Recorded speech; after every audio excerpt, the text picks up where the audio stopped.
One more clip about the indictments. And this one, a lot of people say, Sam, you have no conservative friends. You're knee jerk. Whenever a conservative says something, you disagree with them. And this, of course, is a complete fabrication. I mean, to the extent that I have conservative friends, it's just like broadly speaking, I just try and limit the number of friends I have into like the low single digits. And so it's not an ideological thing. But with that said, credit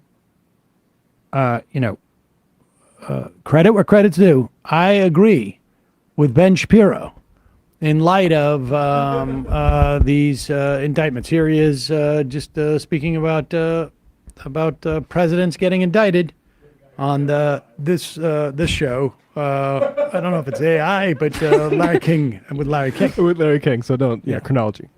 Well, I'm not sure we could indict Washington, but I think that certainly... I'm sure something was done. Washington was relatively clean, but if you look at George W. Bush, or if you looked at Bill Clinton, or if you looked at Ronald Reagan, sure. I mean, the answer would be that you could, and people should be wary. I mean, this is sort of the case that I'm making, is that we've become so comfortable with the executive branch of the government abusing its citizens and violating our rights and violating what they're structured to do under the law, that we've just become used to it. And if we start treating them as criminals, maybe they'll think twice before they act so criminally in the future. I just credit where credit is due. I want to say that Ben Shapiro, absolutely right. I agree with Ben Shapiro assessment here. It is important to hold presidents to account, regardless of who the president is, because we don't want presidents to think they can get away with breaking the law. And, whoopsie. Ooh, I guess that clip was from 2014. And this was today. Huh. Whatever you think of the Trump indictments, Ben Shapiro tweets, one thing is for certain, the glass has now been broken over and over again. Over and over again. Political opponents can be targeted by legal enemies. I don't know what that means. Running for office now carries the legal risk of going to jail on all sides. Okay. Aside from the fact that, like, I don't know what legal enemies mean.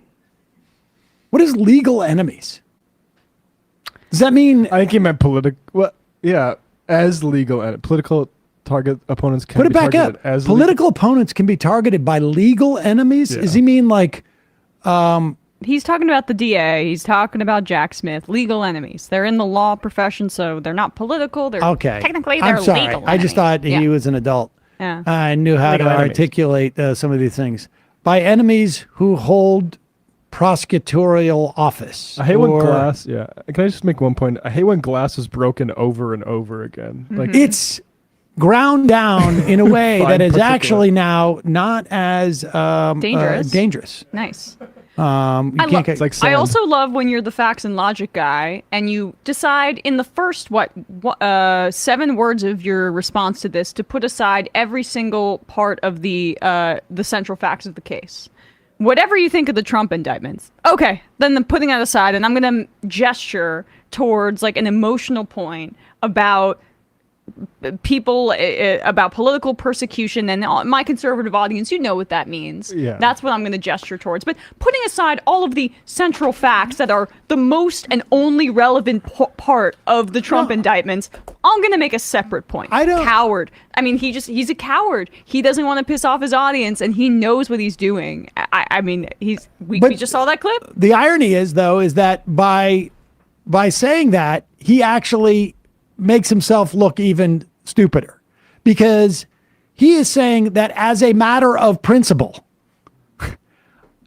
you should not be going after the president of the United States on legal grounds, when he literally, that was all he was saying in that he was promoting his book, The People versus Barack Obama. That was the criminal case against the Obama administration. That was the name of his book. Whenever you think of Barack Obama, one thing is for certain: they don't want to break the glass. And the point is, though, is that he's saying, regardless of who the president is, as a matter of principle, it is healthy for this. You could use the metaphor of glass. it's healthy for this glass to be broken. Yeah, thank goodness. And that political opponents be targeted by so-called legal enemies.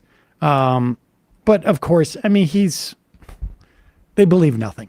Yeah, I mean, They just believe nothing. Whenever you see somebody that says like, whatever you think of the Trump indictments or whatever you think of this person's so-called like statements, you gotta defend that and then move to an apolitical statement of principle, like defend their right to free speech. Like That's it's somebody the Glenn being Greenwald bullshit. tweet Exactly. But I think it would have been a perfectly fine construction for him to say, putting aside the Trump indictments, it's important that we are able, as a matter of principle, to hold presidents legally accountable for breaking the law.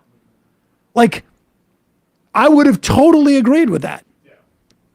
Well, because it would have been courageous instead of craven.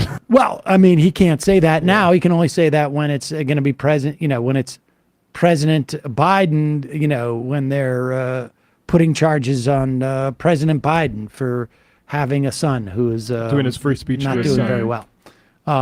But there's Ben Shapiro, Pope of the Jews.